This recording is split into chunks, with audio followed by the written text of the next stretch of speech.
मग काय म्हणता हॅलो फूडी ट्रॅव्हलर्स.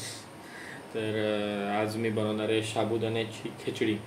तर कालच्या व्हिडिओ तुम्हाला नक्की आवडले असेल. काल मी त्या ऑमलेटचं आपलं भुर्जी पाव वगैरे केलेलं, भुर्जी ब्रेड सो ती व्हिडिओला बराच रिस्पॉन्स आला आहे आणि आय होप सगळ्यांना ती व्हिडिओ आवडली असेल. तर आज साबुदाण्याची खिचडी बनवूया. तर आपण आज आता रात्री ॲक्च्युली 2 वाजलेत. आज मी वर्क फ्रॉम होम करतो आहे. तर आमचं असं आहे की वेडनेसडे थर्सडे आम्ही वर्क फ्रॉम होम करतो, म्हणजे आम्हाला अलाउड आहे तसं, आणि बाकी दिवस आम्ही वर्क फ्रॉम ऑफिस करतो. सो आज शिफ्ट तशी 3पर्यंत आहे. सो आता सुरू केलं आहे मी, म्हणजे माझं काम सुरू आहे. पण आता मध्ये ब्रेक वगैरे घेऊन मग मी बोललो पहिले खिचडी वगैरे बनवूया आणि मग आपलं पुन्हा बॅक टू वर्क, कारण का भूक पण लागली आहे. सो आपण सुरू करूया. तर पहिले काय करायचं माहिती आहे, पहिले घ्यायचं तूप. तेल पण घेऊ शकता, पण मी प्रिफर करतो तूप. ओके, सो तूप तुम्ही घ्या 1 चमचा. मला 1 चमचा इनफ आहे, माझी क्वांटिटी कमी आहे. तुमची जर क्वांटिटी जास्ती असेल तर तुम्ही जास्ती तूप घ्या. ओके, तर त्या मिरच्या वगैरे मी पहिले, आणि मिरची आणि जिरं हे 2च गोष्टी टाका. ओके, मिरची आणि जिरा.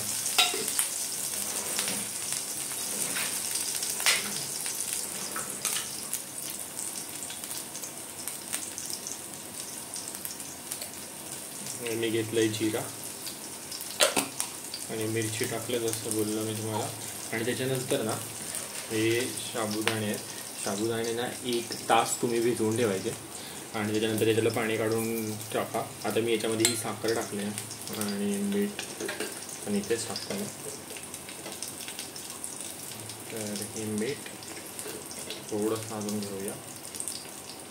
आणि हे ना शेंगदाणे मी मिक्सरला बारीक असे थोडेसे असे रफ असे हे घेतलेत, खरपटून घेतलेत. आणि मग आता हे शेंगदाणे तुम्ही ह्याच्यात टाका.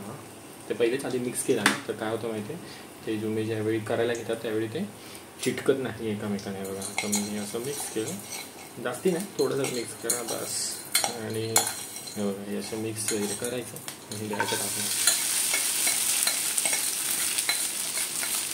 ओके, आपण खिचडी असं जशी तुम्ही बघा.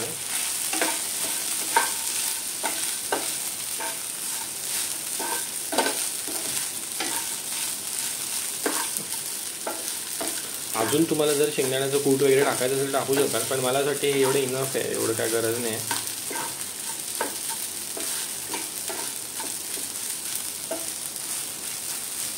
आणि तूप पण आपलं एकदम परफेक्ट पडलेलं आहे, कारण का बघा तुम्ही जराही चिपकलेलं आहे. आणि मला ती चिटकलेली ना साबुदाण्याची खिचडी जरा पण आवडत नाही. साबुदाण्याची खिचडी एकदम सुटसुटीत पाहिजे, शेंगदाणे वगैरे सगळं पाहिजे त्याच्यामध्ये, आणि थोडंसं तिखट. आणि हे आता सगळं झालेलं आहे, म्हणजे इन शॉर्ट हे झालेलं आहे. हे तुम्ही 2 मिनटं ह्याला लीड ठेवा आणि बंद करून ठेवा स्लो गॅसवरती. 2 मिनटं ठेवा आणि त्याच्यानंतर एकदा झालं की 2 मिनटानंतर रेडी टू सर्व. काहीच नाही करायचं, ते फक्त साखर मीठ हे सगळं मिक्स होण्यासाठी आपण हे ठेवलेलं आहे आणि थोडी नरम होते खिचडी.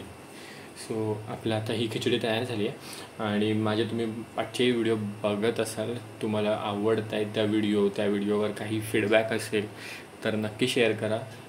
मी आता ह्याच्यानंतर ना एक अळूवडीची एक रेसिपी शेअर करणार आहे, जी माझ्या बायकोने बनवली आहे आणि खूप सुंदर बनवली आहे तिने. तर ती पण अळूवडीची रेसिपी ना तुम्ही बघा. त्याच्यामध्ये म्हणजे अळूवडी कसं रोल करतात, कशी पानं कापतात, एकदम इन डिटेल्ड व्हिडिओ बनवली आम्ही दोघांनी. तर ती पण व्हिडिओ तुम्ही बघा. आणि ही आजची खिचडी पण तुम्हाला कशी वाटते ते पण आम्हाला नक्की सांगा. तर बघा तुम्ही, ही खिचडी आपली झालेली आहे. आणि ओके, तर एकदा असं स्टर करून घ्या आणि गॅस बंद करून थोडं 1-2 मिनटं रेस्टला ठेवा आणि नंतर तुम्ही रेडी टू ईट आहे. तर ही खिचडीची रेसिपी तुम्हाला कशी वाटली मला नक्की सांगा. थँक्यू. तरी बघा, आपली खिचडी रेडी टू ईट आहे.